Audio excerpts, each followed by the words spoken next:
Hello and welcome again to this particular session. Last session जब मैंने finish करा था तो मेरे ख्याल से 5.5 क्वेश्चन हमने लास्ट करा था। 5.6 खुद आप कर सकते हैं, उसके अलावा 5.7 5.8 को करने के बाद आप खुद कर लेंगे। तो अब जो हम ले रहे हैं पहले 5.8 से स्टार्ट कर रहे हैं। ये स्ट्रॉन्ग क्वेश्चन है और इसको थोड़ा ध्यान रखें, ठीक है। तो 5.8 में क्या कहता है ये समझने के लिए सबसे पहले यहां पर देखें। कहता है पी लिमिटेड और क्यू लिमिटेड नाम की दो कंपनी हैं, सेम बिजनेस कर रही हैं, इंडिपेंडेंट बिजनेस कर रही हैं, लेकिन due to competition in the market they decided to amalgamate and form a new company P Q limited.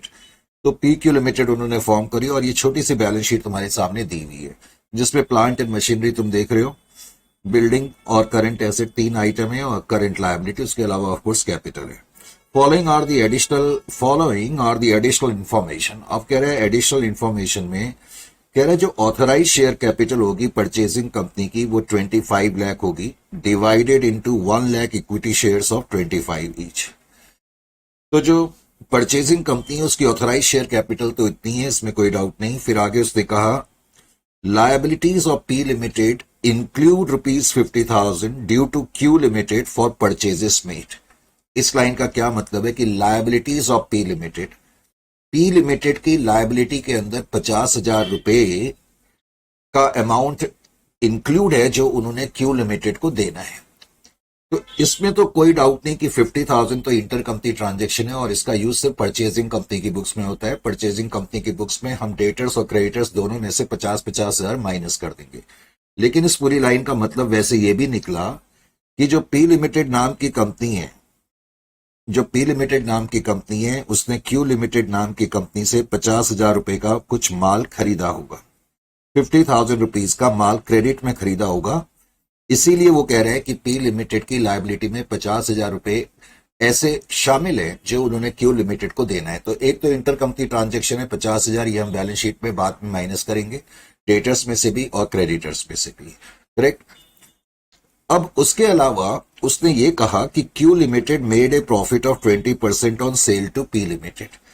P ने जब क्यू से सामान खरीदा, या हम यूं कहे कि क्यू ने पी को जब सामान बेचा तो उन्होंने 20% का प्रॉफिट ऑन सेल्स कमाया।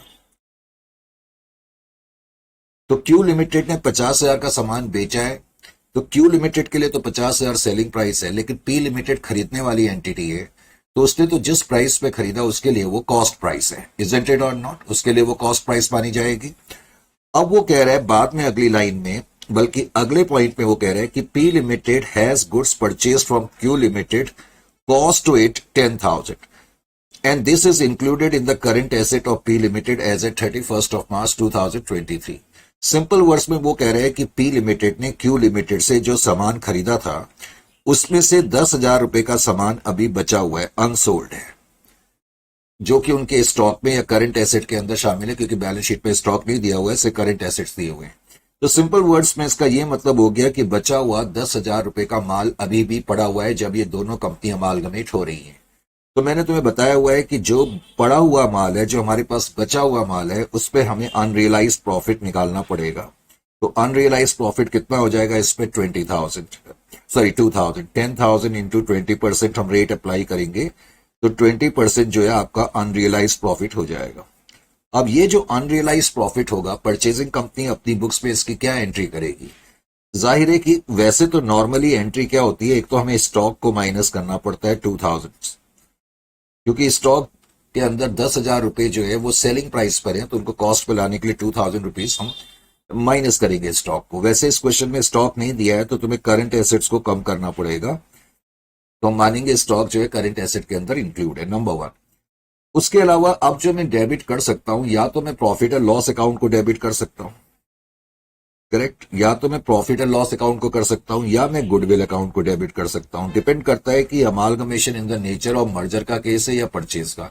वैसे ही amalgamation in the nature of purchase का केस है, इसलिए हमारी एंट्री होगी goodwill account debit to stock account या करंट एसेट अकाउंट 2,000 से। लेकिन अगर ये मर्जर का केस होता, तो उस केस में फिर मैं प्रॉफिट और लॉस अकाउंट को डेबिट करता, प्रॉफिट और loss account debit to stock account या करंट एसेट अकाउंट, फिर मेरी एंट्री होती। Is it clear to you? Because ये परचेज का केस होगा तो इसलिए गुडविल अकाउंट को डेबिट करेंगे।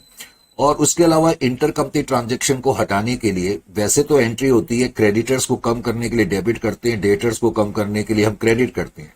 जो इंटर कंपनी ट्रांजेक्शन है वो 50,000 की है, क्योंकि वो कह रहे हैं कि 50,000 का माल खरीदा था, 50,000 रुपए अभी हमने देने हैं। इसका ये मतलब नहीं है कि 50,000 के माल में से 10,000 रुपए पड़े हुए तो हमने 10,000 देने हैं।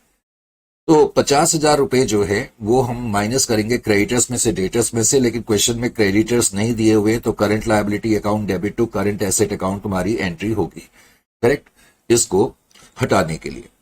फिर उसके अलावा उसने ये भी बताया the assets of P and Q limited are revalued as under. तो जो प्लांट एंड मशीनरी है उसकी रिवाइज्ड वैल्यू ये है, और जो बिल्डिंग्स है उनकी रिवाइज्ड वैल्यू आपके सामने आ गई। करंट एसेट की कोई रिवाइज्ड वैल्यू नहीं दी है, तो इसलिए ये क्वेश्चन जो है परचेज का है। आगे उसने आप जो मेन पॉइंट है इस क्वेश्चन का वो ये है, वो कहता है purchase consideration is to be discharge as under. तो अब परचेज कंसिडरेशन कितना है ये देखने के लिए अब की बार क्वेश्चन में क्या कहता है कि purchasing company 24,000 equity share issue करेगी, 25 रुपए वाले इशू करेगी। कैसे इशू करेगी? In the proportion of their profitability in the preceding 2 years. पिछले 2 साल में इन दोनों कंपनी की जो प्रॉफिटेबिलिटी थी उसके आधार पर हम इनको 24,000 शेयर 25 रुपए वाले इशू करेंगे। अब की बार हमारे शेयर की फेस वैल्यू 25 रुपए है, तो 24,000 शेयर इन दोनों कंपनी में कैसे बांटे जाएंगे? जो पिछले 2 सालों में इनकी प्रॉफिटेबिलिटी थी, तो उसके लिए तुम्हें प्रॉफिट्स पिछले 2 साल के गिवन है, ये पिछले 2 साल के प्रॉफिट गिवन है, ये उनका टोटल गिवन है, करेक्ट। तो मैं क्या करूंगा, ये जो प्रॉफिट्स है इनका मैं एवरेज पहले ले लूंगा। तो जो एवरेज आ जाएगा उस एवरेज प्रॉफिट का हमें फिर क्या करना पड़ेगा, रेशियो लेना पड़ेगा, और उस रेशियो के आधार पर फिर मुझे इनको पेमेंट करनी पड़ेगी। एक तो हम इक्विटी शेयर इस तरीके से इनको देंगे, और वो कहता है पॉइंट नंबर बी में, ये मैंने गलती से सी लिख दिया, पॉइंट नंबर, अच्छा बी तो ये दिया हुआ है, सी में कहता है issue 12% preference shares of 10 each. अब कहता है परचेजिंग कंपनी अपनी कंपनी के 12% प्रेफरेंस शेयर देगी 10 रुपए वाले fully paid at par to provide income equivalent to 8% return on capital employed in the business as on 31st of 3, 2023 after revaluation of assets of P and Q limited. अब इस line का basically क्या मतलब हो गया? इस line का मतलब समझने के लिए तुम्हें बाद में क्या करना पड़ेगा, जो पी लिमिटेड और क्यू लिमिटेड नाम की कंपनी है, पहले तुम्हें इनके सारे एसेट्स को लिखना पड़ेगा रिवाइज्ड वैल्यू पर। उसमें से ऑफकोर्स लायबिलिटी हम माइनस करेंगे।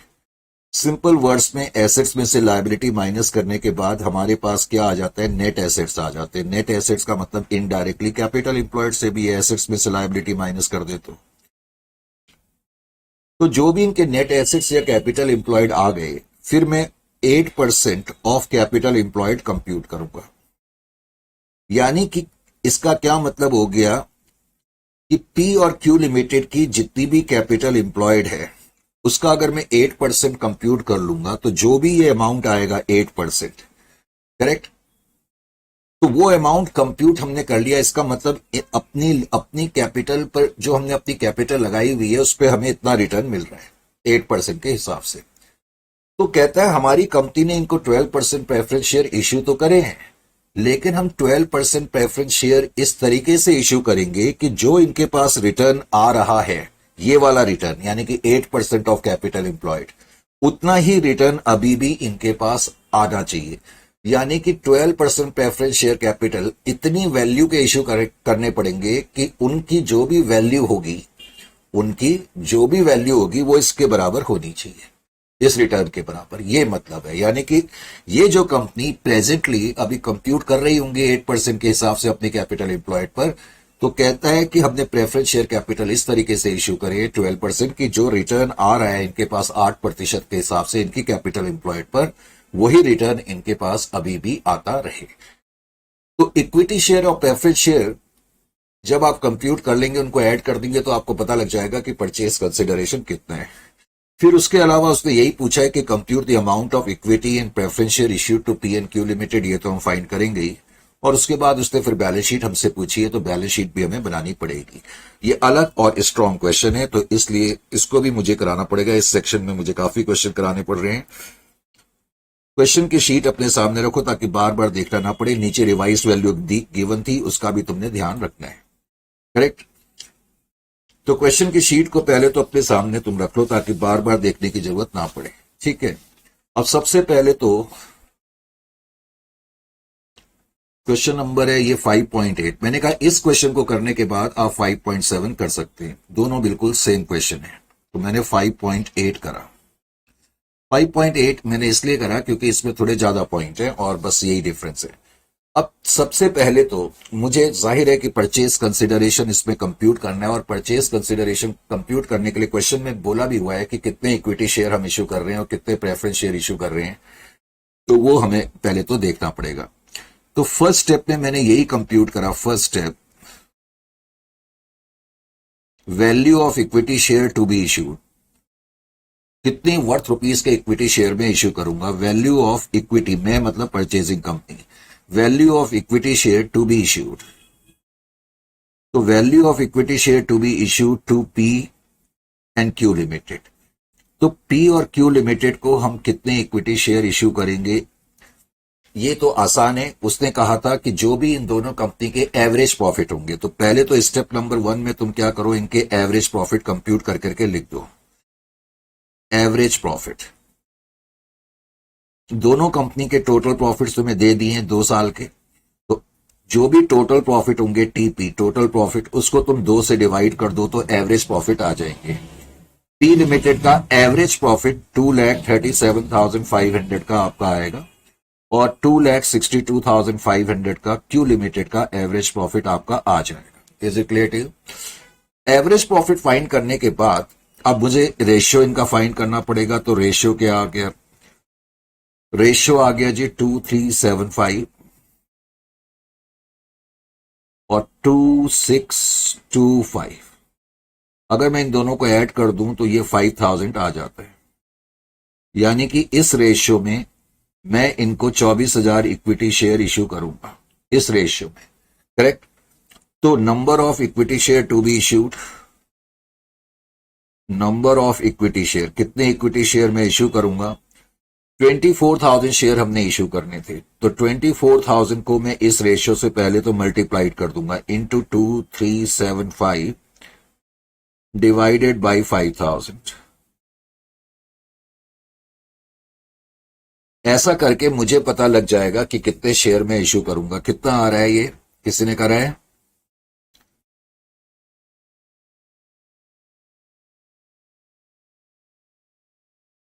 बड़ा लेट कर रहे हैं। 11,400 पहला आंसर आया है, बाकी लोग भी चेक कर लेना। तो 11,400 इक्विटी शेयर हम इश्यू करेंगे टी लिमिटेड को, और इसको इश्यू करेंगे 24,000 इंटू 2625 डिवाइडेड बाई 5000। इसका भी बता ही दो। 24,000 में से 11,400 माइनस करके ही बता दो। बड़ा लेट आ रहा है, मैं नीचे सेस में यहाँ दूर से दिखाई नहीं दे रहा, मेरे को यहीं पर देखना पड़ रहा है, और इसमें बहुत छोटा छोटा लिखा हुआ आ रहा है। आंसर्स तो आ रहे हैं लेकिन थोड़ा बड़ा कर करके लिखो कि मुझे देखने में प्रॉब्लम ना हो। 12,600 बताया गया,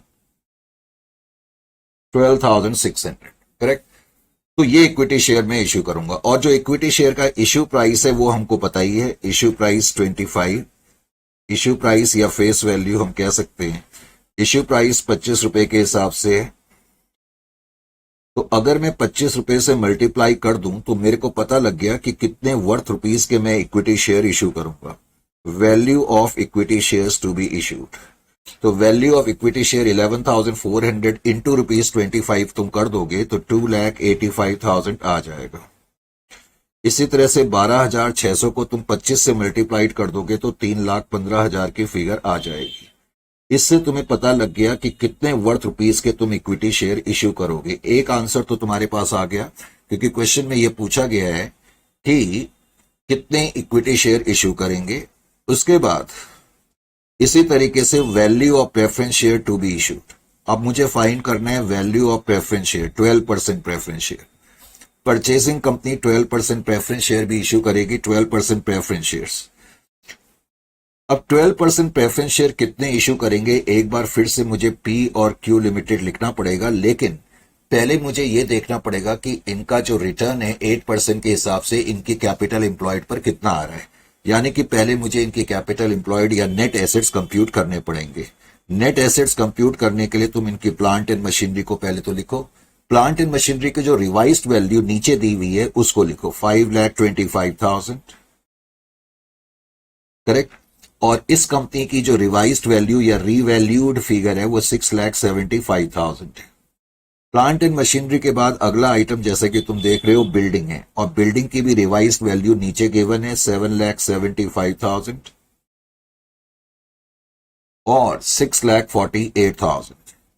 रिवाइज्ड वैल्यूज को ध्यान से लिखने के बाद ये नहीं कि तुम तीसरा आइटम लिखना ही भूल जाओ, एक और एसेट है मतलब करंट एसेट, लेकिन उसकी रिवाइज्ड वैल्यू नहीं दी हुई है, तो वही फिगर हम लिख देंगे बुक वैल्यूज 1,63,500 एंड 1,58,600।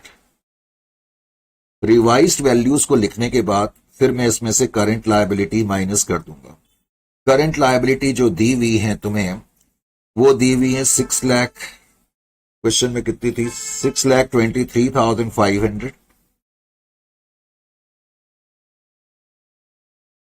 और इस कंपनी की जो दी हुई है वो 5,57,600 की दी है, 5,57,600।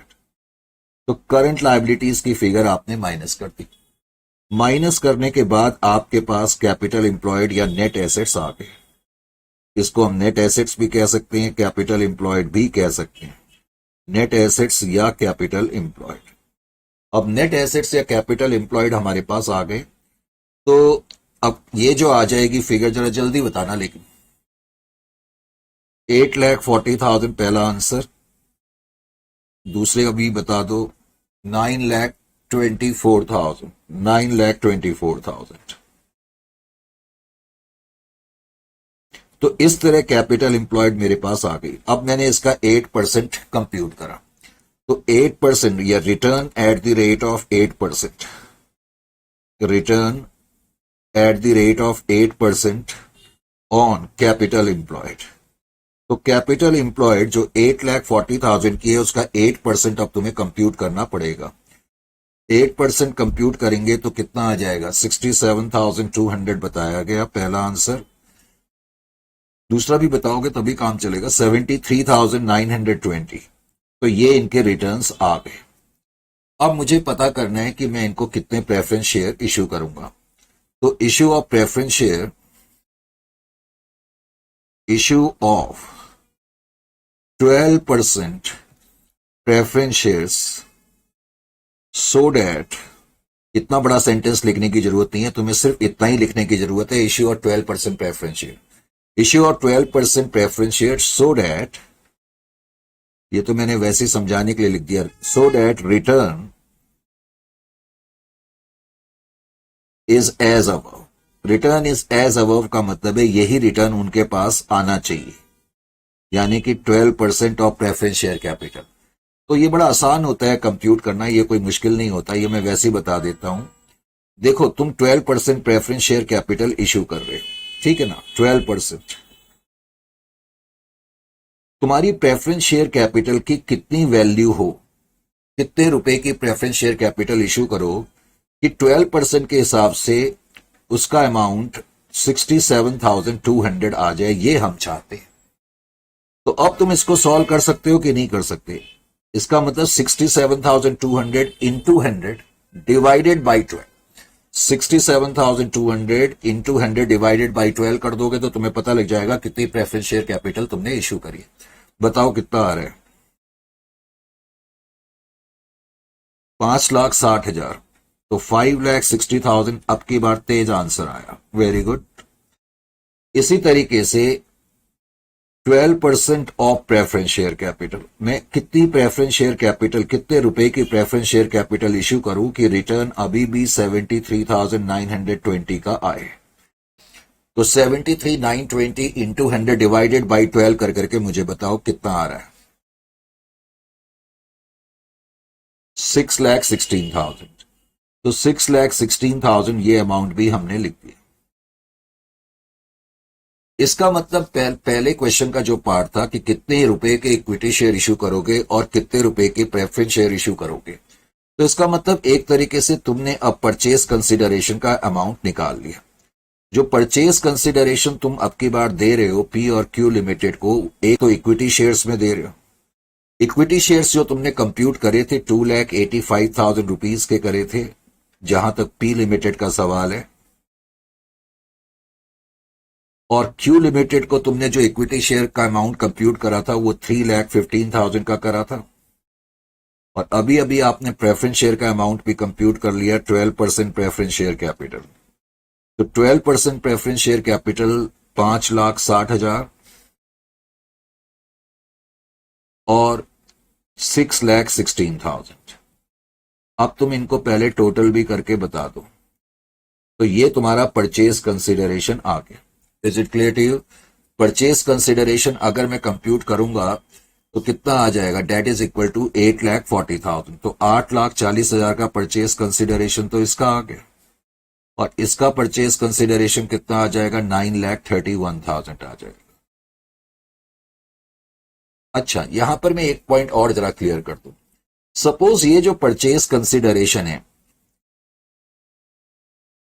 अगर मैं नेट एसेट्स इसमें से माइनस कर दूं, जो तुमने अभी अभी नेट एसेट्स कंप्यूट करे, मैं क्यों माइनस कर रहा हूं मैं अभी आपको बताता हूं, लेकिन जस्ट समझाने के लिए। आपने नेट एसेट्स अभी कंप्यूट करे थे, आपको याद है नेट एसेट्स जो कंप्यूट करे थे कैपिटल एम्प्लॉयड 8,40,000 और 9,24,000 के आपने करे थे। तो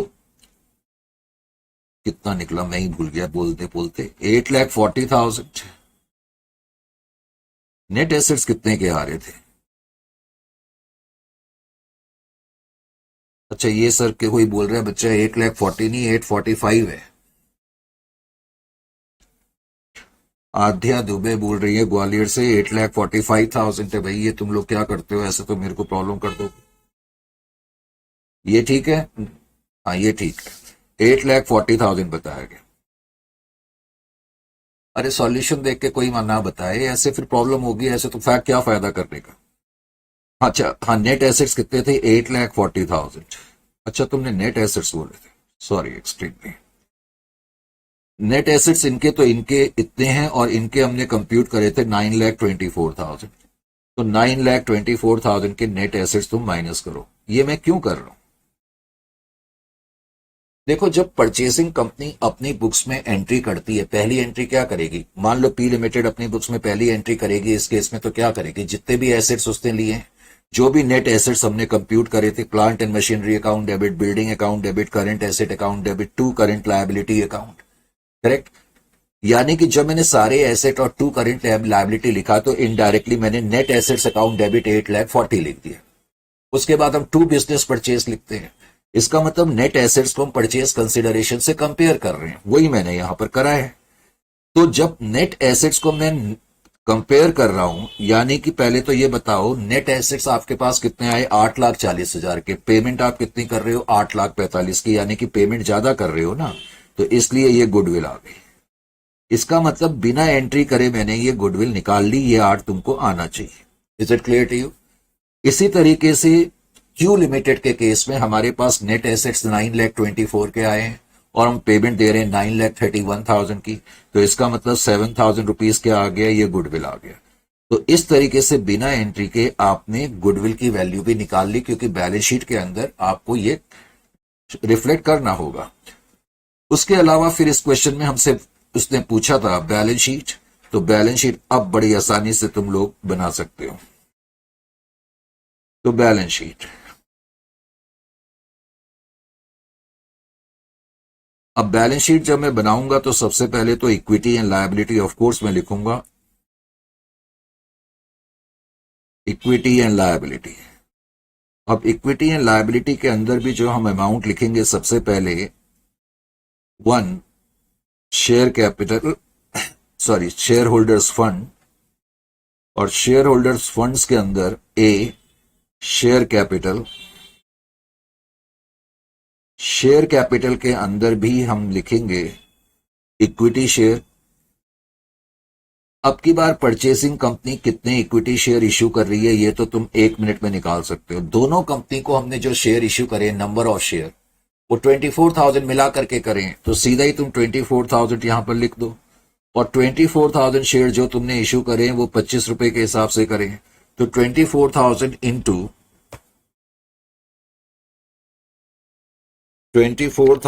इंटू 25 कितना आ जाएगा, 6 लाख आ जाएगा। तो ये 6 लाख का अमाउंट तो तुम पहले आउटर कॉलम में लिख दो। तो इक्विटी शेयर्स तो तुमने इतने इशू करे। अब 12% प्रेफरेंस शेयर भी तुमने इशू करे, 12% प्रेफरेंस शेयर कैपिटल। अब 12% प्रेफरेंस शेयर कैपिटल जो आपने इशू करी है 5,60,000 और 6,16,000, तो उसको तुम ऐड कर दो। 5,16,000 plus 616 that is equal to 11,32,000। इतना ही था ना प्रेफरेंस शेयर का अमाउंट, तो 11,32,000।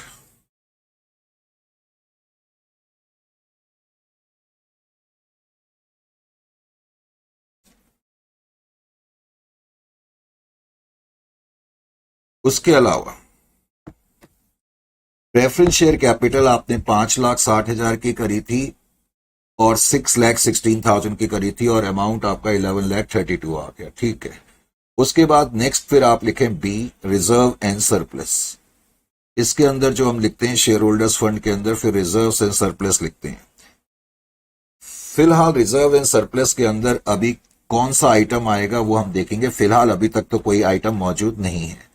उसके बाद फिर हम नॉन करेंट लायबिलिटी लिखते हैं। क्या इस क्वेश्चन में कोई नॉन करेंट लायबिलिटी थी? सर नॉन करेंट लायबिलिटी तो इसमें कोई भी नजर नहीं आ रही है। नॉन करेंट लायबिलिटी कोई है ही नहीं, तो नजर क्या आएगी, सिर्फ करेंट लायबिलिटी है।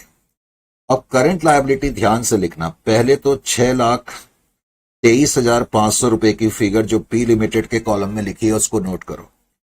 उसके बाद ऐड करो फिर जो पी लिमिटेड के कॉलम में, क्यू लिमिटेड के कॉलम में लिखी है 5,57,600।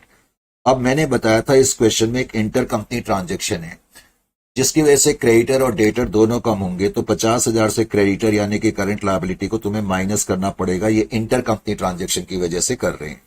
तो आउटर कॉलम में जो आ जाएगा 11 लाख, ये एक बार टोटल कर लू जरा, 6,23,500, 6,23,500 प्लस 5,57,600 माइनस 50,000, 11,31,000, 11,31,100, करेक्ट। उसके बाद फिर इसमें नेक्स्ट आइटम जो है, नेक्स्ट आइटम तो कोई नहीं है, टोटल अभी हम देख लेंगे। उसके अलावा फिर एसेट्स को देखें।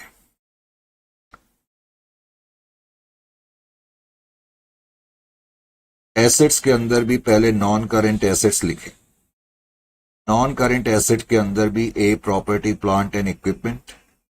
प्रॉपर्टी प्लांट एंड इक्विपमेंट के अंदर भी पहले टेंजिबल लिखो। अब टेंजिबल जो है इस केस में एक तो प्लांट एंड मशीनरी है और बिल्डिंग है। अब प्लांट एंड मशीनरी का अमाउंट पहले दोनों कंपनीज का किस वैल्यू पर तुमने लिया है, रिवाइज वैल्यू पे लिया है, तो जो रिवाइज वैल्यूज हैं उनको तुमने लिखना पड़ेगा। 5,25,000 नीचे जो कॉलम में दिया हुआ है बैलेंस शीट के नीचे, और 6,75,000, या तुमने जो अपने वर्किंग नोट में जब कैपिटल एम्प्लॉयड कंप्यूट करी थी तो यहां से भी तुम देख करके लिख सकते हो 5,25,000 और 6,75,000। इसी तरह बिल्डिंग का भी ये वाला अमाउंट लिखा जाएगा। तो 5,25,000 प्लस 6,75,000 कितना आ गया, 525 प्लस 675, 12 लाख तो ये आ गया। उसके अलावा लैंड एंड बिल्डिंग, बिल्डिंग्स दी हुई हैं वैसे क्वेश्चन में, चलो मैं बिल्डिंग्स ही लिख देता हूं। अब बिल्डिंग की वैल्यू जो दी हुई है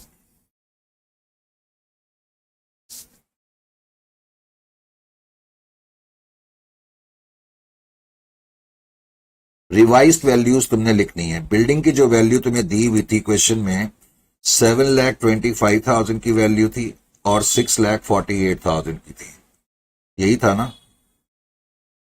6,48,000। इसको भी मिला करके तुम लिख दो 725 प्लस 648, 13,73।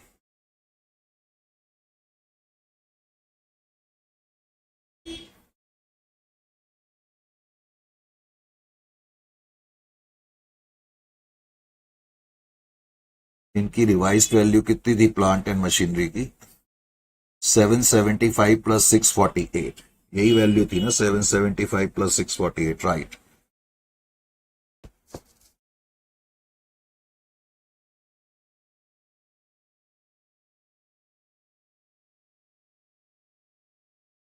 तो 725 plus 648 plus 648 that is equal to 1373 की फिगर आ रही है, 1373। उसके अलावा फिर नेक्स्ट है इसमें आइटम गुडविल, इंटेंजिबल एसेट।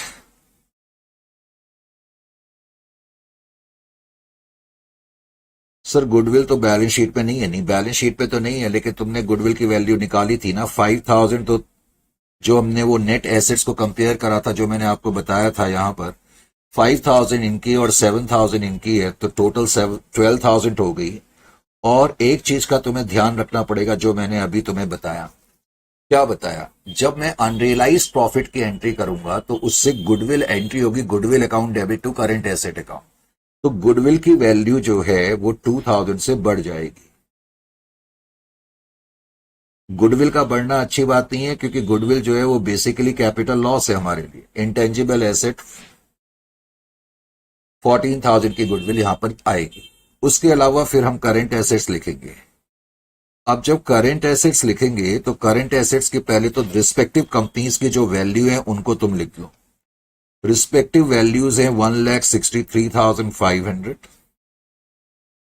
और फिर 1,58,600। अब पहले तो करंट एसेट में से इंटर कंपनी ट्रांजेक्शन 50,000 माइनस करो, क्योंकि मैंने कहा क्वेश्चन में डेटर्स अलग से नहीं दिए, हमने क्रेडिटर्स जैसे माइनस करे थे करंट लायबिलिटी में से, ऐसी डेटर्स का अमाउंट यहां से माइनस कर दिया करंट एसेट से। उसके अलावा स्टॉक को भी 2000 से मुझे कम करने की जरूरत है, तो स्टॉक भी 2000 अनरियलाइज्ड प्रॉफिट जो है वो मैं माइनस करूंगा। उसके बाद जो फिगर आएगी वो फिगर मैं बाहर के कॉलम में लिखूंगा, दैट इज 1,63,500 प्लस 1,58,600 माइनस 50,000 और माइनस 2,000, तो टोटल आ रहा है 2,70,100, 2,70,100।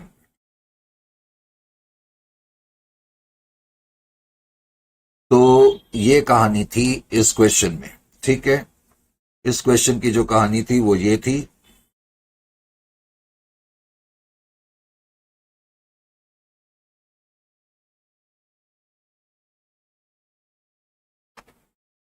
और एक बार जस्ट में टोटल 525 प्लस 675 12 लाख और ये 1373 14, तो ये जो भी टोटल आएगा आप यहां पर लिख देंगे। इक्विटी शेयर कैपिटल हमने 24,000 की इश्यू करी थी, इसमें भी कोई डाउट नहीं था और क्वेश्चन में कुछ और है नहीं। और उसके अलावा प्रेफरेंस शेयर कैपिटल का अमाउंट मैंने तुम्हें बता ही दिया।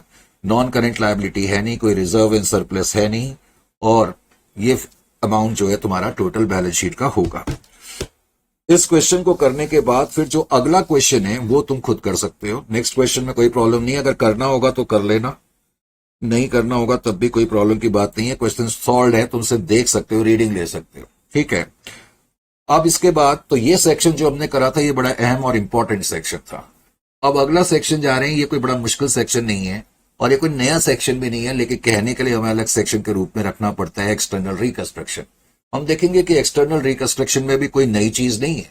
मैंने एक्सटर्नल रिकंस्ट्रक्शन का मीनिंग तुम्हें बताया था। एक पुरानी कंपनी पहले तो खुद लिक्विडेट हो गई और एक नई कंपनी उभर कर सामने आ गई। अब जो नई कंपनी है हम मानेंगे वो परचेसिंग यूनिट है, और जो पुरानी कंपनी यानी कि जो अब लिक्विडेट हो गई है हम मानेंगे उसने अपना बिजनेस नई कंपनी को बेच दिया। अकाउंटिंग पर्सपेक्टिव से आपने इस तरीके से देखना है। तो इसमें कुछ नई चीज नहीं है, इस पर्टिकुलर क्वेश्चन में कोई नई चीज तुम्हें देखने को नहीं मिलेगी, लेकिन यह है कि अब करना पड़ता है तो हम करेंगे। क्वेश्चन की शीट्स भी आप अपने साथ रख लेना। एक्सटर्नल रिकंस्ट्रक्शन में कहता है following is the balance sheet of Bricks limited के नाम से कोई कंपनी है, उसकी balance sheet 31 March of current year तुम्हें दी हुई है। ये तो उनकी इक्विटी शेयर कैपिटल है, करेक्ट। इक्विटी शेयर कैपिटल के अलावा उनकी प्रेफरेंस शेयर कैपिटल भी है, 1,20,000 share, 10% preference shares of 10 each.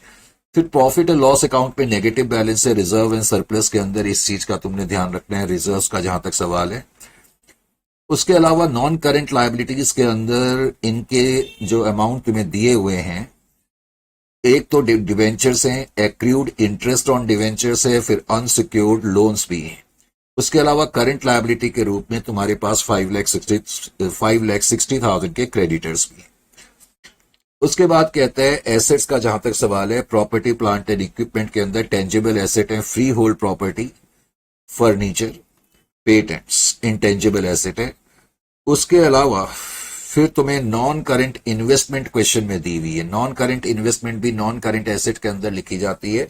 जो ये मैंने बोल्ड में लिखा है ना, ये सिर्फ समझाने के लिए लिखा है कि एसेट्स के अंदर जो नॉन करंट एसेट होंगे उसके अंदर भी कौन कौन सी कैटेगरीज होती हैं। Property plant and equipment, non current asset, deferred tax asset, long term advances, other non current asset. हालांकि इस क्वेश्चन में सिर्फ नॉन करंट एसेट दिया हुआ है। फिर करंट एसेट के अंदर 3 आइटम्स तुम्हें दिए हुए हैं, स्टॉक इन ट्रेड, डेटर्स और बैंक। ये अभी तक बैलेंस शीट है। आगे कहता है following scheme of external reconstruction was approved. A new company by the name of Tricks limited. तो ब्रिक्स लिमिटेड जो है वो डूब गई और एक नई कंपनी के रूप में उभर कर सामने आ गई। A new company by the name of Tricks limited to be form to take over the business of Bricks limited. यानी कि ब्रिक्स लिमिटेड ने डिसाइड करा कि हम एक नई कंपनी फॉर्म करेंगे, ट्रिक्स लिमिटेड। तो अकाउंटिंग पैटर्न से पॉइंट ऑफ व्यू से माना जाएगा कि ट्रिक्स लिमिटेड ने ब्रिक्स लिमिटेड को ले लिया। ट्रिक्स लिमिटेड आपकी परचेसिंग कंपनी मानी जाएगी। अब इस क्वेश्चन में थोड़ा सा स्ट्रॉन्ग क्वेश्चन है, इसमें कोई डाउट नहीं है। अब वो क्या कहता है कि 1 equity share of 10 each, 1 equity share of 10 each, 6 paid up is to be given in exchange of every 2 shares of Bricks Limited। ध्यान से समझने की कोशिश करें इस लाइन का मीनिंग क्या हुआ। वो कहता है कि परचेसिंग कंपनी ने 1 इक्विटी शेयर दिया 6 रुपए वाला, 6 पेड अप के हिसाब से, in exchange of every 2 equity shares of Bricks limited. क्या मतलब निकला बताओ इसका? सर इसका मतलब तो ऐसा लगता है नहीं, इसका मतलब वैसे ये निकला कि जो हमारे इक्विटी शेयर्स हैं, कहां हैं आपके equity share? 2 lakh equity shares हैं, करेक्ट। तो वो कह रहा है कि जो 2 लाख इक्विटी शेयर्स हैं, 2 लाख जो इक्विटी शेयर्स हैं, 1 equity share of ₹10 each, 6 paid up, is to be given in exchange of every 2 equity shares of Bricks limited. तो ब्रिक्स लिमिटेड को हमने क्या करा, 1 शेयर दिया 2 के बदले में।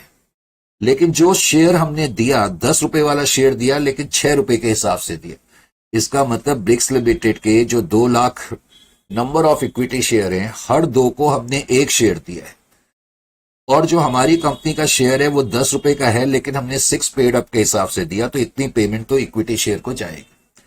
उसके बाद कहता है 11% preference shares of 100 each is to be given in exchange for 15 preference shares of Bricks limited. 11%, इसका क्या मतलब हो गया? पहले तो जो प्रेफरेंस शेयर्स हैं वो देखो कितने हैं। प्रेफरेंस शेयर 1,20,000 के, करेक्ट।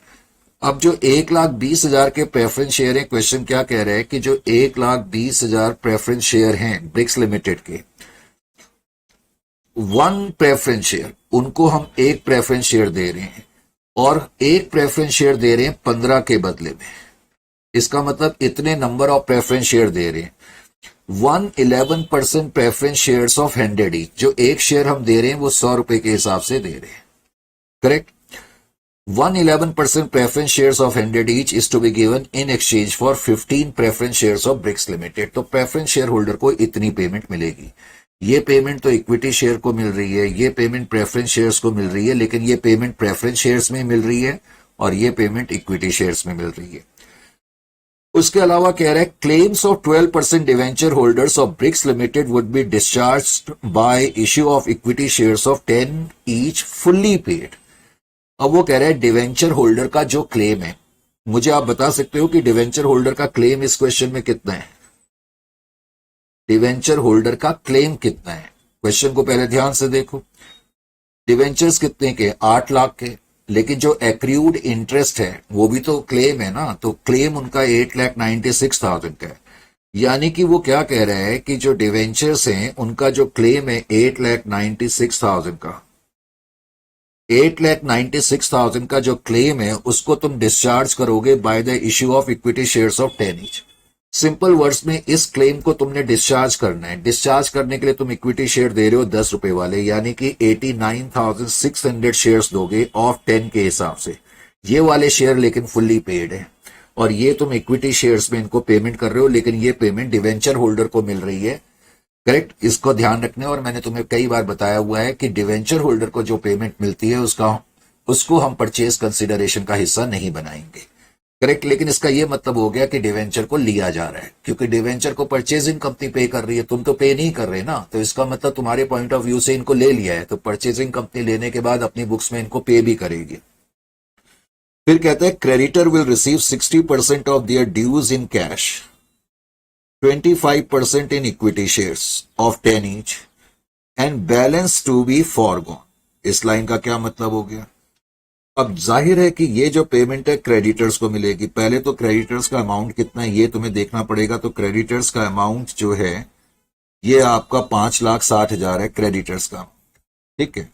अब क्रेडिटर्स का अमाउंट 5,60,000 रुपए का है, तो 5,60,000 में वो क्या कह रहे हैं कि इनको पेमेंट कैसे देंगे?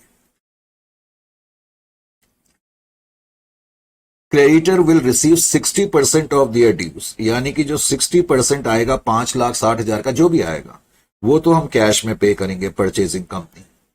उसके बाद कहता है 25% जो भी अमाउंट आएगा वो हम इक्विटी शेयर्स में देंगे और फुल्ली पेड इक्विटी शेयर इनको देंगे।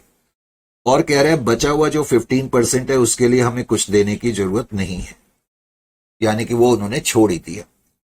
अब कहता है furniture is subject to depreciation of 25%। इसका क्या मतलब हो गया? इसका मतलब ये हो गया कि परचेजिंग कंपनी जब फर्नीचर को लेगी, कहां भाग गया फर्नीचर? फर्नीचर को जब लेगी तो लेस 25% करके लेगी।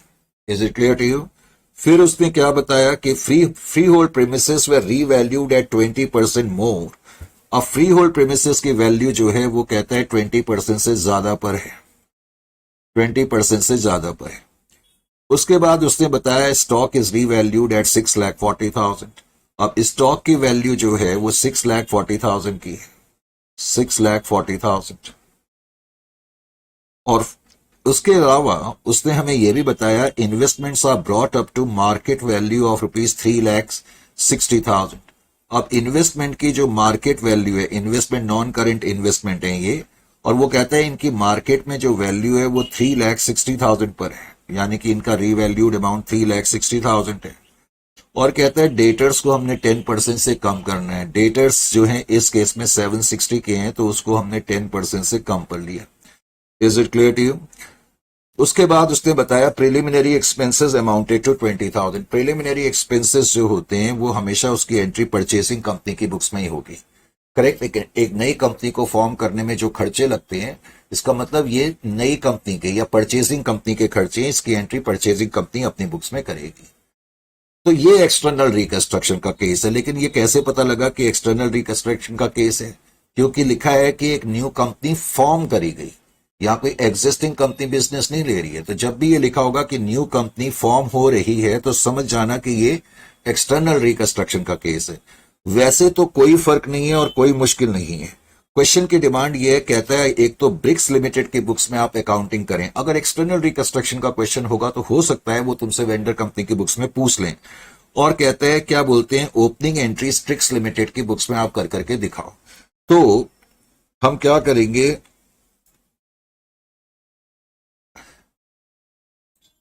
पहले तो कहां से क्वेश्चन स्टार्ट है, यहां से स्टार्ट है। करेक्ट, और ये है आपका 6.1 क्वेश्चन। इसमें एक ही क्वेश्चन है एक्सटर्नल रिकंस्ट्रक्शन में, क्योंकि इसमें कुछ वैरायटी नहीं है। तो पहले तो बुक्स ऑफ करने से पहले हम नोट्स बना लें, क्योंकि इस क्वेश्चन में काफी चीजें हैं। एक तो पहले मुझे परचेज कंसिडरेशन का अमाउंट कंप्यूट करना पड़ेगा कि नहीं? परचेज कंसिडरेशन, तो परचेज कंसिडरेशन का अमाउंट कंप्यूट करने के लिए हमने जो चीजें पढ़ी थी, क्वेश्चन की शीट को अपने सामने पहले तो रखो। और क्वेश्चन की पहली शीट में पॉइंट नंबर ए में तो खैर क्या कह, वो तो हमने पढ़ ही लिया है कि न्यू कंपनी जो है फॉर्म हो रही है। पॉइंट नंबर बी को ध्यान से देखो, कहता है 1 इक्विटी शेयर हम दे रहे हैं, 10 रुपए वाला शेयर 6 पेड अप के हिसाब से। ये मैंने आपको बता भी दिया था, तो आप यहां पर ध्यान दें। सबसे पहले तो मैं क्या करूंगा, इक्विटी शेयर्स लिखूंगा। ये पेमेंट किसको मिल रही है, इक्विटी शेयर्स को मिल रही है, इक्विटी शेयर होल्डर्स को, इक्विटी शेयर होल्डर्स को पेमेंट मिल रही है। इक्विटी शेयर होल्डर्स को कितनी पेमेंट मिल रही है, इसके लिए आपको देखना पड़ेगा कि नंबर ऑफ इक्विटी शेयर्स कितने हैं। 2 लाख इक्विटी शेयर्स है, तो 2 लाख इक्विटी शेयर हैं। जैसा कि मैंने बताया था, क्वेश्चन कह रहा था कि जो वेंडर कंपनी है जिसके कि 2 लाख इक्विटी शेयर हैं, हर 2 को हम 1 शेयर दे रहे हैं, हर 2 को 1 शेयर दे रहे हैं। इसका मतलब टोटल नंबर ऑफ शेयर हम इतने दे रहे हैं। लेकिन अपनी कंपनी का जो हम शेयर दे रहे हैं 10 रुपए वाला, 6 पेड अप के हिसाब से दे रहे हैं, करेक्ट। तो इसका मतलब अगर इसको मैं कंप्यूट करूं तो कितना आ जाएगा, 1 लाख इंटू 6, तो 6 लाख रुपीस ये अमाउंट आ जाएगा। एक सेकेंड, तो ये अमाउंट आ गया आपका 6 लाख रुपीस। अब ये 6 लाख जो तुम दे रहे हो किस रूप में दे रहे हो, ये तुम इक्विटी शेयर्स में पेमेंट कर रहे हो। इक्विटी शेयर होल्डर्स को जो पेमेंट तुम कर रहे हो इक्विटी शेयर्स में कर रहे हो, ये भी तुम्हें नोट करके रखना चाहिए। उसके अलावा दूसरी पेमेंट जो है वो प्रेफरेंस शेयर होल्डर्स को हो रही है, जो 10% प्रेफरेंस शेयर होल्डर्स हैं। 10% प्रेफरेंस शेयर होल्डर्स को कितनी पेमेंट हो रही है, पहले तो 10% प्रेफरेंस शेयर कितने हैं, 1,20,000 शेयर है। क्वेश्चन में क्या लिखा था कि परचेसिंग कंपनी अपनी कंपनी का 1 शेयर दे रही है into 1 in exchange for 15। In exchange for 15 का मतलब है हर 15 को, यानी कि वेंडर कंपनी के अगर प्रेफरेंस शेयर होल्डर्स हैं और एक शेयर होल्डर के हाथ में अगर 15 शेयर हैं तो हम उसको 1 ही शेयर दे रहे हैं। समझ में आया? तो इसका मतलब टोटल शेयर जो है हमने इतने दिए हैं। लेकिन अब कह रहे हैं इनको जो हमने प्रेफरेंस शेयर दिए हैं वो 100 रुपए वाले दिए हैं, तो 100 रुपए वाले प्रेफरेंस शेयर तुमने इनको दिए हैं। अब ये तुम्हें कंप्यूट करना पड़ेगा पहले तो कितना अमाउंट आया, तो ये आ जाएगा आपका 1,20,000 डिवाइडेड बाई 15 इंटू 1। एक तो इससे तुम्हें यह पता लग गया कि तुम 8,000 शेयर इशू कर रहे हो, मैंने वैसे ही लिख दिया, हम 8,000 शेयर इशू कर रहे हैं इनटू 100 के हिसाब से, तो अमाउंट जो आ जाएगा that will be equal to 8 lakh. और ये अमाउंट जो दिया जा रहा है इसके लिए परचेसिंग कंपनी अपनी कंपनी के 11% प्रेफरेंस शेयर इशू कर रही है, 11% प्रेफरेंस शेयर इशू कर रही है। वैसे तो मैंने तुम्हें कई बार बता दिया है कि पेमेंट जो सिर्फ शेयर होल्डर्स को मिलेगी उसका जो टोटल होगा वही परचेज कंसिडरेशन माना जाता है। तो परचेज कंसिडरेशन तो आपका 14 लाख आ जाएगा, लेकिन इस क्वेश्चन में कुछ और पेमेंट भी मिल रही है, हालांकि उनको हम परचेज कंसिडरेशन का हिस्सा नहीं बनाएंगे। जैसे कि क्वेश्चन में नेक्स्ट लाइन में लिखा है डिवेंचर होल्डर्स के बारे में, तो डिवेंचर होल्डर्स, अब डिवेंचर होल्डर्स को जो पेमेंट मिल रही है, पहले तो डिवेंचर होल्डर्स का क्लेम कितने का है, जैसे कि हमने देखा था बैलेंस शीट के अंदर डिवेंचर 12% डिवेंचर 8 लाख के हैं और एक्रूड इंटरेस्ट 96 का है। तो डिवेंचर होल्डर्स का जो क्लेम है वो है आपका 8,96,000। अब 8,96,000 का क्लेम आप कैसे दे रहे हैं, 8,96,000 का क्लेम देने के लिए क्वेश्चन में लिखा है कि हम इनको इक्विटी शेयर्स दे रहे हैं, बस इतना ही लिखा है। इसका मतलब तुम्हें 8,96,000 का क्लेम सेटल करने के लिए 8,96,000 वर्थ रुपीस के इक्विटी शेयर इश्यू करने पड़ेंगे। हालांकि ये पेमेंट डिवेंचर को मिल रही है और इक्विटी शेयर्स में मिल रही है, लेकिन मैंने बताया इसको हम परचेज कंसिडरेशन का हिस्सा नहीं बनाएंगे। अब माना जाएगा कि डिवेंचर को हमने ले लिया है, हमारी कंपनी ने टेक ओवर कर लिया है। Is it clear to you? अच्छा जी। और फिर परचेजिंग कंपनी बाद में अपनी बुक्स में इनको पे करने की भी एंट्री करेगी, कैसे करेगी वो मैं आपको बताऊंगा। वैसे एंट्री क्या होगी, परचेजिंग कंपनी पहले तो सेकंड एंट्री में लिखेगी कि हमने डिवेंचर को 896 पे लिया, और बाद में फिर एक एंट्री कर देगी debenture holders claim account debit to equity share capital 8,96,8,96। उसके अलावा क्रेडिटर्स को के बारे में भी कुछ इंफॉर्मेशन क्वेश्चन में दी हुई है। अब क्रेडिटर्स का जहां तक सवाल है, जैसा कि थोड़ी देर पहले मैंने आपको बताया भी था, क्रेडिटर्स का जो अमाउंट है, वैसे तो क्रेडिटर्स का अमाउंट क्वेश्चन में जो हमें दिया हुआ है वो दिया हुआ है 5,60,000। अब 5,60,000 है, अब वो कह रहे हैं जो 5,60,000 की पेमेंट है, इसमें से कुछ पेमेंट तो हमने इक्विटी शेयर्स में करी है, कुछ कैश में करी। तो कैश में हमने इनको कितनी पेमेंट करी है, पहले तो हम ये देखेंगे कैश में कितनी करी।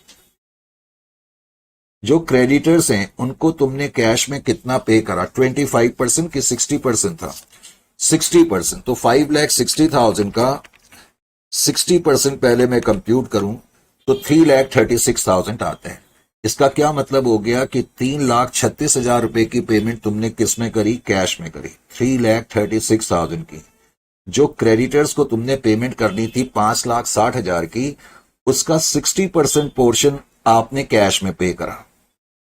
उसके अलावा 25% पोर्शन के लिए क्वेश्चन में क्या लिखा था कि purchasing company equity share issue कर रही है, तो 25% इसका देख लो, 5,60,000 का 25% दैट इज इक्वल टू 1,40,000।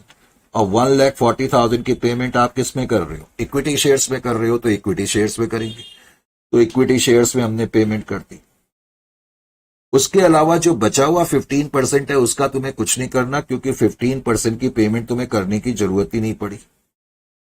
तो क्रेडिटर्स को कुल मिलाकर के पेमेंट इतने की हो रही है, 336 प्लस 1,40,000 की। अगर 336 और 140 को मैं मिला दूं तो ये पेमेंट का जो टोटल आ जाएगा डेट इज इक्वल टू 4,76,000 आ जाएगा। ये चीज का आपने ध्यान रखना है। अच्छा जी, ये चीज का तुमने ध्यान रख लिया तो बहुत ही अच्छी बात है। परचेज कंसिडरेशन तुमने फाइंड कर लिया। अब मुझे जरा जल्दी से ये भी बता दो, अगर ब्रिक्स लिमिटेड की बुक्स में मैं लेजर्स बनाऊंगा, लेजर्स, ब्रिक्स लिमिटेड की बुक में लेजर्स अगर हम बनाएंगे तो कौन कौन से लेजर्स बनाएंगे। एक तो रियलाइजेशन अकाउंट, जैसा कि मैंने बताया ही हुआ है, रियलाइजेशन अकाउंट तो बनाना ही पड़ता है कि नहीं बनाना पड़ता। एक तो आप रियलाइजेशन अकाउंट बनाओ, ये लीजिए जी, रियलाइजेशन अकाउंट आपने एक तो बनाया। रियलाइजेशन अकाउंट के अलावा मैंने परचेसिंग कंपनी का अकाउंट एक बनाया, छोटा सा यहीं पर बना लिया, purchasing company account. Purchasing company का नाम वैसे ट्रिक्स लिमिटेड है, परचेसिंग कंपनी अकाउंट। और इस क्वेश्चन में वेंडर कंपनी के प्रेफरेंस शेयर्स भी हैं। मैंने तुम्हें कई बार बताया है कि अगर कभी भी वेंडर कंपनी के प्रेफरेंस शेयर हो, जो कि इस क्वेश्चन में थे, तो preference share capital 10% preference share capital थे, तो तुम्हें प्रेफरेंस शेयर होल्डर अकाउंट भी बनाना चाहिए। तो प्रेफरेंस शेयर होल्डर अकाउंट भी तुमने बनाया। उसके अलावा फिर मैंने इक्विटी शेयर होल्डर का अकाउंट भी बनाया, जैसा कि हम नॉर्मली बनाते हैं, इक्विटी शेयर होल्डर अकाउंट।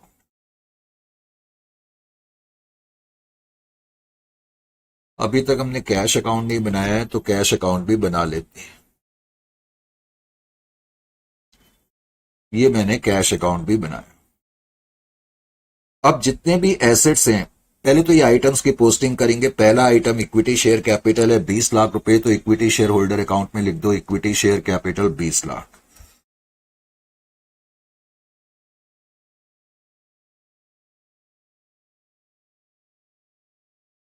उसके बाद फिर प्रेफरेंस शेयर कैपिटल है, तो प्रेफरेंस शेयर होल्डर में आप फटाफट लिखें preference share capital that is 10% preference share capital account, और 10% प्रेफरेंस शेयर कैपिटल अकाउंट का टोटल जो है वो 12 लाख है। Next item profit and loss account का डेबिट बैलेंस है। प्रॉफिट और लॉस अकाउंट का जो डेबिट बैलेंस है मोस्टली हम कहां पर पोस्ट करते हैं, सर शेयर होल्डर के अकाउंट की डेबिट साइड में करते हैं। वेरी गुड, इसमें किसी तरह का डाउट नहीं है। लेकिन अभी मैं इसको इक्विटी शेयर होल्डर अकाउंट की डेबिट में पोस्ट नहीं करूंगा। बाद में हम देखेंगे कि इसको भी हम रियलाइजेशन अकाउंट में पोस्ट करेंगे। तो फर्क क्या होता है, तो एक्सटर्नल रिकंस्ट्रक्शन में एक्चुअली हम जो अकाउंट बनाते हैं ना, इसका नाम तो रियलाइजेशन है, वैसे ये होता है रियलाइजेशन कम रिकंस्ट्रक्शन अकाउंट, और मैंने शॉर्ट में लिख दिया रिकंस्ट्रक्शन अकाउंट। तो जितने भी, बस एक ही छोटा सा फर्क है, जितने भी आपके रिजर्व्स होंगे जो आप इक्विटी शेयर होल्डर अकाउंट में पोस्ट करते थे, अगर रिजर्व्स में क्रेडिट बैलेंस होगा तो अभी भी आप इक्विटी शेयर्स में करेंगे। लेकिन अगर लॉसेस होंगे कोई, जिनको कि तुम इक्विटी शेयर होल्डर की डेबिट में करते थे, तो उनको इक्विटी शेयर होल्डर की डेबिट में करने की बजाय तुम रियलाइजेशन अकाउंट में पोस्ट कर देना डेबिट साइड में, बस ये फर्क पड़ेगा। तो प्रॉफिट और लॉस अकाउंट का बैलेंस मैं डेबिट में लिखूंगा। उसके अलावा फिर जो लायबिलिटीज हैं, जितनी भी लायबिलिटीज हैं सारी की सारी मैं रियलाइजेशन अकाउंट की क्रेडिट में लिखूंगा बाई 12% डिवेंचर अकाउंट। इसमें सारी लायबिलिटी ली गई है, क्योंकि क्वेश्चन में ऐसा लिखा नहीं है कौन से एसेट लिए कौन सी लायबिलिटी ली गई है। 12% डिवेंचर्स 8 lakhs। उसके अलावा एक्रूड इंटरेस्ट ऑन डिवेंचर का अमाउंट 96,000 है, इसको भी आपको लिखना पड़ेगा। एक्रूड इंटरेस्ट के अलावा अनसिक्योर्ड लोन का अमाउंट भी आप यहां पर लिखेंगे। अनसिक्योर्ड लोन है आपका 1,44,000। अनसिक्योर्ड लोन के बाद फिर है इस केस में क्रेडिटर्स 5,60,000। क्रेडिटर्स 5,60,000। उसके अलावा फिर एसेट साइड में पहला आइटम है फ्री होल्ड प्रॉपर्टी। देखो जब हम अकाउंट में लिखते हैं तो हमेशा बुक वैल्यू लिखते हैं, ये मैंने कई बार आपको बताया हुआ है। तो 9,60,000 कहीं रिवाइज्ड वैल्यू यहां मत लिख देना। उसके अलावा फर्नीचर है F/F शॉर्ट में 1,20,000। तीसरा आइटम है पेटेंट्स। पेटेंट्स हो, गुडविल हो, कोई भी इंटेंजिबल एसेट हो, उसको नॉर्मल एसेट की तरह ट्रीट करते हुए रियलाइजेशन में हम ट्रांसफर करते ही करते हैं वेंडर कंपनी की बुक्स में। फिर नॉन करेंट इन्वेस्टमेंट थी, non current investments. Non current investment जो थी वो है आपकी 3 लाख की। अब इसके बाद अगली शीट में क्वेश्चन है, तो अगली शीट में फिर करंट इन्वेस्टमेंट्स तुम्हें दी हुई हैं, सॉरी करंट एसेट्स दिए हुए हैं, उसके अंदर स्टॉक इन ट्रेड है। SIT का मतलब स्टॉक इन ट्रेड से है, डेट इज 10 लाख, उसका अमाउंट तुम्हें गिवन है। उसके अलावा ट्रेड रिसेबल या डेटर्स तुम्हें दिए हुए हैं, और डेटर्स जो हैं वो 7,60,000 के हैं। उसके अलावा बैंक का बैलेंस है, और बैंक का बैलेंस भी यहां पर आएगा, क्योंकि इसमें क्या है, एक कंपनी डूब गई और नई कंपनी बन गई। जब भी एक्सटर्नल रिकंस्ट्रक्शन का केस होगा हमेशा मान के चलना सारे एसेट और लायबिलिटी लिए गए हैं, और वैसे भी क्वेश्चन में कहीं नहीं लिखा कौन से एसेट लिए हैं कौन से नहीं लिए हैं, तो हमेशा माना जाएगा सारे एसेट और लायबिलिटी लिए गए हैं। तो बैंक का अमाउंट भी मैंने यहीं पर लिख दिया 40,000। बैलेंस शीट का काम पोस्टिंग्स करने के बाद अब एक चीज का ध्यान रखना है कि प्रॉफिट और लॉस अकाउंट का जो डेबिट बैलेंस है ना, वो मैं जानबूझ करके दूसरे पेन से लिख रहा हूं, दूसरे इंक्स में लिख रहा हूं, ताकि आपको याद रहे। प्रॉफिट और लॉस अकाउंट का जो डेबिट बैलेंस है नॉर्मली हम जो ले जाते हैं इक्विटी शेयर होल्डर्स में, करेक्ट, वो वहां ना ले जा करके आप यहां पर ले जाएंगे तो वो ज्यादा बेटर रहता है एक्सटर्नल रिकंस्ट्रक्शन के केस में। हालांकि उससे फर्क कुछ नहीं पड़ता। 14,20,000 चाहे आप इक्विटी शेयर होल्डर की डेबिट में लिखो चाहे यहां डेबिट में लिखो, उससे फर्क कुछ नहीं पड़ेगा। क्यों नहीं पड़ेगा? क्यों नहीं पड़ेगा? सपोज मैं यहां से हटा दूं प्रॉफिट एंड लॉस अकाउंट को, तो अल्टीमेटली रिजल्ट तो शेयर होल्डर्स में ही जाना है ना, बात तो एक ही है, तो इसलिए उससे फर्क कोई नहीं पड़ेगा, लेकिन थोड़ा सा तरीके के हिसाब से करेंगे तो ज्यादा अच्छा लगेगा। उसके बाद फिर हमने परचेज कंसिडरेशन की एंट्री करनी होती है। अब परचेज कंसिडरेशन हमने जब कंप्यूट करा था तो परचेज कंसिडरेशन का अमाउंट कितना आया था बाई ट्रिक्स लिमिटेड या purchasing company. By purchasing company bracket में लिखोगे purchase consideration due. Purchase consideration due बेटा आपने कंप्यूट करा था, और अमाउंट जो आपका आया था वो आया था 14 लाख रुपए। 14 लाख रुपीस का परचेज कंसिडरेशन है, तो परचेजिंग कंपनी के अकाउंट में इसकी डेबिट एंट्री आप करेंगे। परचेजिंग कंपनी का अकाउंट आपने यहां बनाया हुआ है, उसमें लिखेंगे to purchasing to realisation account that is equal to 14 lakh. फिर हम परचेजिंग कंपनी से अपनी पेमेंट मांगेंगे। परचेजिंग कंपनी हमें इक्विटी शेयर्स दे रही है, equity shares in purchasing company. Purchasing company ने हमें 8 लाख रुपए के, 8 के थे 6 लाख के थे, 6 लाख के थे, तो equity share in purchasing company 6 lakh, correct. और 11% प्रेफरेंस शेयर्स हमें मिले थे 8 लाख के। जैसी हमें मोड ऑफ पेमेंट मिलती है, कई बार मैंने आपको बताया हुआ है कि ये अकाउंट ऑटोमेटिकली क्लोज हो जाएगा। अब जो इक्विटी शेयर्स हैं वो तो इक्विटी शेयर्स में लिखो, क्योंकि वो इक्विटी शेयर्स को मिल रहे हैं। तो इक्विटी शेयर्स इन परचेसिंग कंपनी अकाउंट 6 लाख। तो जो इक्विटी शेयर परचेसिंग कंपनी से मिले वो मैंने इक्विटी शेयर में डाल दिए, क्योंकि वो इक्विटी शेयर को मिल रहे हैं। और जो प्रेफरेंस शेयर हैं वो प्रेफरेंस शेयर होल्डर्स को मिल रहे हैं। सबसे पहले हमने इस अकाउंट को क्लोज कर दिया। उसके बाद प्रेफरेंस शेयर मैंने यहां पोस्ट लिखा 11% preference shares in purchasing company, और वो हमें मिले हैं 8 लाख के। शुरुआती क्वेश्चंस में मैंने आपको एक बड़ा अहम पॉइंट बताया था, कभी भी अगर हम प्रेफरेंस शेयर होल्डर अकाउंट बनाएं तो हमें इस बात का ख्याल करना होगा कि उनके हिस्से की पेमेंट जैसे ही उनके अकाउंट में हम पोस्ट करेंगे तो इस अकाउंट को इमीडिएटली क्लोज कर देना है, और इसमें जो भी बैलेंसिंग फिगर आएगी उसको रियलाइजेशन अकाउंट में आप ले जाएंगे। तो यहां बैलेंसिंग फिगर इस तरफ आ रही है, यानी कि अब की बार वेंडर कंपनी को फायदा हो गया, क्योंकि 12 लाख की पेमेंट उन्होंने करनी थी, सिर्फ 8 लाख की पेमेंट वेंडर कंपनी ने करी अपने प्रेफरेंस शेयर होल्डर को। तो 4 लाख रुपए का ये फायदा हो गया, और ये फायदा कहां चला जाएगा? रियलाइजेशन अकाउंट में चला जाएगा, रियलाइजेशन कम रिकंस्ट्रक्शन में चला जाएगा। रियलाइजेशन कम रिकंस्ट्रक्शन में तुम यहां पर लिखोगे बाई प्रेफरेंस शेयर होल्डर। ये कहां से आया ये तुम्हें मालूम होना चाहिए। Preference share holder account 4 lakh. Is it clear to you? अच्छा जी। उसके अलावा और तो कुछ नहीं रह गया। अब इस क्वेश्चन में ध्यान ये रखना है, आपने किसी लायबिलिटी को पे नहीं करना है। क्यों नहीं पे करना? क्योंकि सारी लायबिलिटी ली गई, अब आपकी कोई ड्यूटी नहीं है इनको पे करने की। सारे एसेट लिए गए, किस कोई एसेट अब रियलाइज हो नहीं रहा, और क्वेश्चन में कोई एक्सपेंसेस नहीं है। तो अब हम इस अकाउंट को टैली कर सकते हैं। अब जब मैं इस अकाउंट को टैली करूंगा तो वैसे तो शायद तुम्हारे उसमें प्रॉफिट दिया होगा, लेकिन आंसर ये नहीं है। आंसर आपका आएगा, उसको हम लिखेंगे loss transfer to equity share holders. Loss transfer to equity share holders. और आपका जो लॉस आएगा ना वो 14 लैक्स का आएगा। वो इसलिए क्योंकि मैंने प्रॉफिट एंड लॉस अकाउंट को यहां लिख लिया। अगर मैं यहां नहीं लिखूंगा तो फिर मेरा भी प्रॉफिट 20,000 आ जाए। Is it clear to you? लेकिन मैंने कहा उससे फर्क कुछ नहीं पड़ता।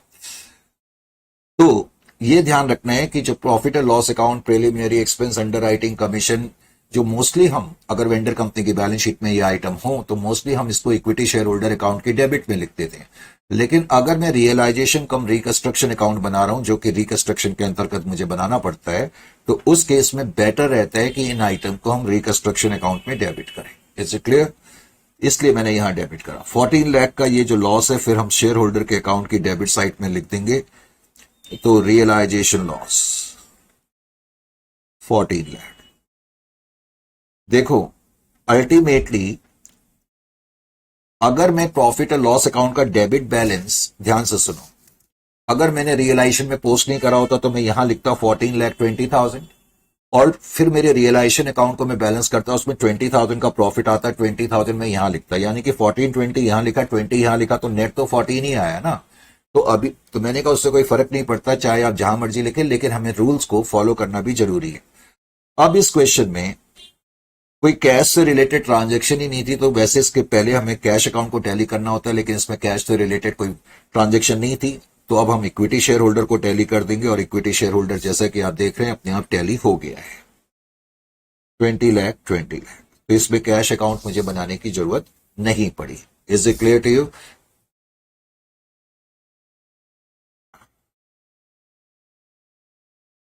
तो कैश अकाउंट को मैंने हटा दिया। कैश अकाउंट के अलावा अब मैंने क्या करा, ट्रिक्स लिमिटेड की बुक्स में, बुक्स ऑफ ट्रिक्स लिमिटेड,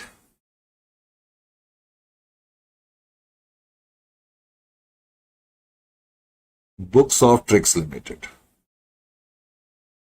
अब ट्रिक्स लिमिटेड की बुक्स में आ जाओ। ट्रिक्स लिमिटेड की बुक्स में बताओ मुझे क्या एंट्री होनी चाहिए, पहली एंट्री आपके हिसाब से। पहली एंट्री क्या होगी ट्रिक्स लिमिटेड की बुक्स में, बिजनेस परचेज अकाउंट डेबिट। हमने बिजनेस परचेज करा तो business purchase account debit to liquidator account, to liquidator of vendor company या फिर ब्रिक्स लिमिटेड, जो भी लिखना है। तो business purchase account debit to this. Business कितने में परचेज करा? 14 लाख में, क्योंकि परचेज कंसिडरेशन 14 लाख का हमारा निकला था। बिजनेस परचेज टू लिक्विडेटर को करने के बाद फिर नेक्स्ट एंट्री तुम्हारी क्या होती है? जो जो एसेट्स तुमने लिए, अब तुम्हें यहां पर ध्यान रखना पड़ेगा कौन से एसेट को किस वैल्यू पे लिया गया है। तो एसेट्स में एक तो फ्री होल्ड प्रीमिसेस है। अब फ्री होल्ड प्रीमिसेस के बारे में क्वेश्चन में कुछ लिखा था। फ्री होल्ड प्रीमिसेस को आपने जो लिया किस वैल्यू पे लिया है? अब फ्री होल्ड प्रीमिसेस की वैल्यू आप देख लो 9,60,000 की तो है, लेकिन उसने नीचे कुछ फ्री होल्ड प्रीमिसेस के बारे में लिखा था कि 9,60,000 प्लस 20%, कि इनकी वैल्यू जो है 20% से बढ़ गई है। तो 9,60,000 प्लस 20% कितना आ गया? मुझे टैली करना पड़ेगा। 9,60,000 इंटू 20%, 1,92,000 प्लस 9,60,000, तो ये आ जाएगा 11,52,000। 11,52,000 20% ऐड करने के बाद।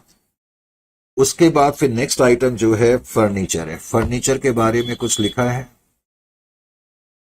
Furniture is subject to depreciation by 25%, उसने ये लिखा है, ठीक है ना।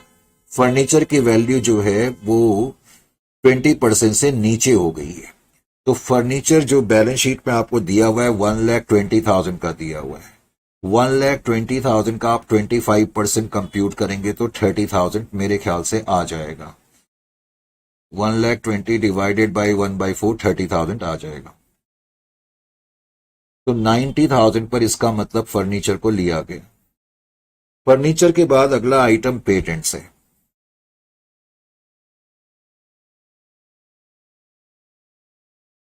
पेटेंट्स का अमाउंट में कोई चेंज नहीं है, तो 2 लाख का 2 लाख ही मैंने लिखा।